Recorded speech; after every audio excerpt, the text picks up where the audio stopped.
Seorang anak muda pernah bertanya kepada saya, kalau hidup di dunia ini sementara, lalu kita akan mati, ngapain ya pikirin masa depan?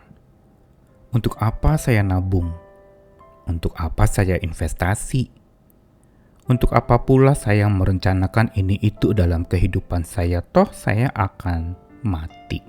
Dan kalau hidup ini hanya sementara dan saya akan mati, bukankah lebih baik saya bersenang-senang saja? Karena toh besok saya juga akan mati. Ungkapan ini adalah ungkapan pesimis dari seorang anak muda yang sebenarnya memang tidak sepenuhnya salah. Tetapi pemikiran seperti ini adalah sebuah cara berpikir yang tidak lengkap.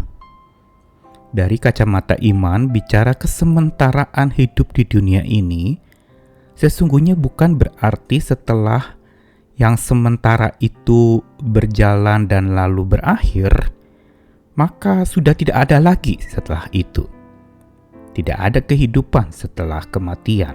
Dan iman percaya justru menegaskan setelah yang sementara itu lewat, maka kita akan masuk ke dalam sebuah kekekalan, di mana hidup kita justru akan berlanjut dengan pola yang baru, dengan tubuh yang baru, dengan segala yang serba baru oleh karya Tuhan yang selalu baru itu. Karena itu memaknai pertumbuhan iman yang makin dalam dan yang makin kuat di dalam hidup kita, harusnya makin menyadarkan bahwa memang kita ini adalah pengembara-pengembara di dunia ini, yang memang semuanya serba sementara. Tetapi itu bukan akhir. Akan ada lagi setelah yang sementara itu. Saya Nikolas Kurniawan menemani di dalam Sabda Tuhan yang akan mengajak kita kembali memperoleh inspirasi dari firman Tuhan, kali ini masih di dalam Ibrani pasal 11 ayat yang ke-13 sampai 16, lalu dilanjutkan ayat 38 sampai 40. Saya bacakan dari Alkitab versi Bahasa Indonesia Masa Kini. Semua orang itu tetap beriman sampai mati. Mereka tidak menerima hal-hal yang dijanjikan oleh Allah, tapi hanya melihat dan menyambutnya dari jauh. Dan dengan itu mereka menyatakan bahwa mereka hanyalah orang asing dan perantau di bumi ini. Orang yang mengatakan demikian menunjukkan dengan jelas bahwa mereka sedang mencari negeri yang akan menjadi tanah air mereka. Bukan negeri yang sudah mereka tinggalkan itu yang mereka pikir-pikirkan. Sebab kalau demikian maka sudah banyak kesempatan bagi mereka untuk kembali ke negeri itu. Tetapi nyatanya mereka merindukan sebuah negeri yang lebih baik, yaitu negeri yang di surga. Itulah sebabnya Allah tidak malu kalau mereka menyebut Dia Allah mereka, sebab Allah sudah menyediakan sebuah kota untuk mereka. Dunia ini bukan tempat yang layak bagi mereka. Mereka mengembara di padang gurun dan di bukit-bukit, serta tinggal di dalam gua-gua dan dalam lubang-lubang tanah. Alangkah besarnya kemenangan yang dicapai oleh semua orang itu karena iman mereka. Namun mereka tidak menerima apa yang dijanjikan Allah, sebab Allah mempunyai rencana yang jauh lebih baik untuk kita. Rencananya ialah bahwa hanya bersama dengan kita, mereka akan menjadi sempurna. Ayat yang dituliskan tadi di dalam kitab Ibrani pasal 11 tentang saksi-saksi dan para pahlawan iman mau memberitahukan bahwa nama-nama yang tercantum di dalam jajaran atau daftar para pahlawan atau saksi iman itu sesungguhnya memang nama orang-orang yang sudah tidak ada, sudah mati. Namun yang menarik adalah bahwa mereka tetap beriman sampai kematian mereka. Semua yang tercatat dari Abraham, Ishak, Yakub, Musa, dan masih banyak nama-nama lagi, semua itu telah mati tetapi tetap beriman. Menarik sekali kata iman di dalam bahasa Yunani itu sama dengan kata yang artinya adalah setia. Yang berarti orang yang beriman itu adalah orang yang setia kepada Tuhan. Dan orang yang setia kepada Tuhan itu adalah karena dia beriman. Faithful itu berangkat dari kata faith. Orang bisa setia karena dia punya iman. Dan Alkitab mencatat di dalam Ibrani pasal 11 ini bahwa mereka setia. Dan mereka sadar bahwa mereka hidup di dunia ini hanya sebagai seorang asing dan perantau. Mereka adalah pengembara-pengembara di dunia ini, di padang belantara yang penuh dengan gurun kehidupan yang melelahkan. Mereka adalah, kalau dalam sebutan dalam bahasa Inggris, adalah sojourner of faith. Orang-orang yang hanya singgah di dunia ini sementara.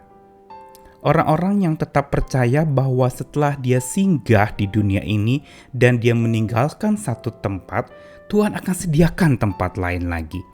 Dan terus sampai akhirnya di ujung sana, di seberang sana, ada negeri surgawi yang dijanjikan dan itu yang dinanti-nantikan orang beriman. Inilah sebenarnya sebuah fakta, orang yang imannya sungguh-sungguh bertumbuh adalah orang yang pandangannya merindukan negeri surgawi itu, menantikan dan percaya bahwa ada satu kelegaan kekal yang tersedia buatnya. Ada sesuatu negeri surgawi di mana penuh dengan kesetiaan Tuhan yang tiada taranya. Hidup di dunia ini memang serba sementara. Dan sebagai pengembara yang pindah dari satu tempat ke tempat lain sampai akhirnya pindah ke alam lain, yaitu bersama dengan Tuhan di alam kekal itu, maka bila kita sungguh tumbuh makin percaya kepada Tuhan, mata iman kita akan memandang ke sana, memandang ke negeri surgawi yang disediakan Tuhan buat kita sesuai dengan janjinya. Memang di dunia ini kita tidak bisa melihat, bahkan mungkin kita tidak akan melihat apa yang kita rindukan, apa yang kita idam-idamkan dari doa yang kita panjatkan, dari keinginan yang kita mau dapatkan, mungkin kesembuhan dari penyakit, atau kesuksesan setelah gagal, atau rejeki yang berkelimpahan setelah habis-habisan melarat, atau kemenangan setelah kekalahan. Bisa jadi kita tidak dapatkan di dunia ini. Tetapi dengan mata iman seorang pengembara iman itu akan melihat dan menatap kepada kasih setia Tuhan yang tiada bertara di negeri surgawi yang disediakan itu. Dan janji Tuhan jelas sekali tadi di bagian akhir, yaitu ayat 38-40 dikatakan, dunia ini bukan tempat yang layak bagi orang-orang yang beriman itu. Karena mereka adalah pengembara-pengembara di padang gurun, di bukit-bukit, tinggal di gua-gua, di lubang-lubang tanah. Tetapi janjinya pasti, yaitu betapa besarnya kemenangan yang telah dicapai orang-orang itu karena iman mereka. Sehingga kekuatan mereka, walaupun harus pindah dari satu tempat ke tempat lain, dari masa-masa yang susah ke masa-masa yang lebih susah lagi, karena ada iman mereka, maka mereka bisa mencapai kemenangan itu. Ada Tuhan yang mendampingi dan menguatkannya. Mereka tidak menerima apa yang dijanjikan Tuhan, tetapi mereka menerima rencana Tuhan yang jauh lebih baik dari apa yang dijanjikan, yang mereka dengarkan, yang mereka saksikan selama ada di dunia ini. Dan rencana Tuhan jelas bagi orang-orang yang imannya sungguh bertumbuh, sungguh-sungguh di dalam Tuhan. Maka hanya bersama dengan kita, Tuhan yang selalu menemani kita, barulah kita bisa menjadi pribadi-pribadi iman yang sempurna. Saat ini memang pengembaraan ini melelahkan, tetapi bersama dengan Tuhan yang kasih-Nya tiada bertara, kita akan mampu melewatinya dengan kemenangan iman oleh kuasa Tuhan. Amin.